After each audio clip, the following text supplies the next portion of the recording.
से वास्तविक आज के युग में भारत का एक लंबा डिग्री है, टाइटल है, मालूम है आपको?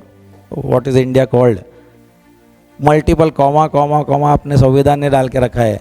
एक है we are sovereign republic democratic secular and federal government ruled country. इतना लंबा अपना नाम है। सॉवरिन, सॉवरिन शब्द का मतलब होता है कि हम पर किसी और का अभी राज्य नहीं, हमारा अपना राज्य है। मतलब कोई विदेशों का परदेशों का, तो अपने नाम के आगे डालना क्यों पड़ा? तो कभी तो हमारे ऊपर राज्य था। जिस देश में ऐसा कभी हुआ नहीं था उनको कभी ज़रूरत नहीं पड़ता है नाम रखने के लिए। So we have to declare to the world हम आज़ाद है, we are sovereign, sovereign country. दूसरा लोकतंत्र है हमारे पास, डेमोक्रेटिक जिसको हम बोलते हैं।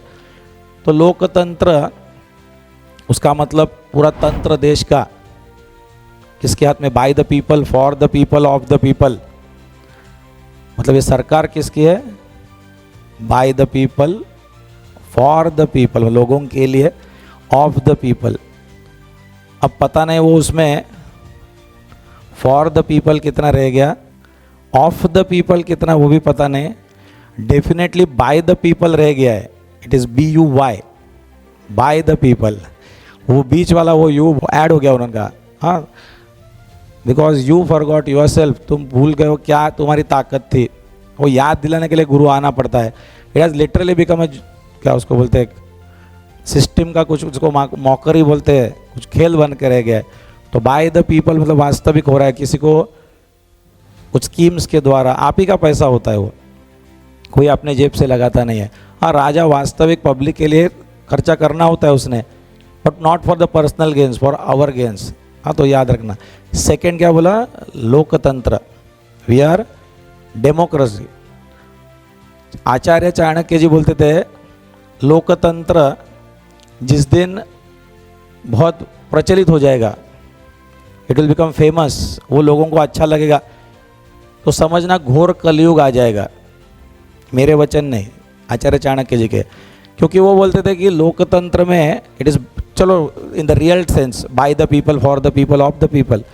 तो लोग चुनते हैं मेरा राजा कौन, बराबर? लोग मतलब कौन? ये उन्होंने बोला है लोकतंत्र अगर है तो विद्वान लोगों के लिए होता है। दो विद्वान लोग, दो और अन्य दो विद्वान लोगों का चुनाव में से कौन अच्छा कर सकता है, उसका मत का कुछ वैल्यू होता है। समझ में आया कि नहीं? सामने भी कोई दो विद्वान लोग हैं, कुछ प्रकल्प कुछ अच्छे अच्छे, मतलब विकल्प है अच्छे अच्छे कुछ, एंड उसका चुनाव करने के लिए भी बुद्धिमान लोग होते हैं। ऐसा जब कमेटी होती है, सभा होती है, उसमें जब इलेक्शंस होते हैं, वहीं पे सिर्फ चाणक्य जी बोलते हैं डेमोक्रेसी चलती है। यहाँ पे आधे से ज़्यादा आदमी लोगों को राजनीति का समझ ही अगर नहीं होगा, अर्थशास्त्र अर्थव्यवस्था का समझ ही नहीं होगा। आप में से कितने जन को अपना कॉन्स्टिट्यूशन के बारे में पता है? कितने जन ने पढ़ा? ना तो स्कूल में पढ़ाया था, वो पढ़ा ही नहीं है, तो वो उसके अनुसार कर रहे कि नहीं, ये तय आपने कैसे किया?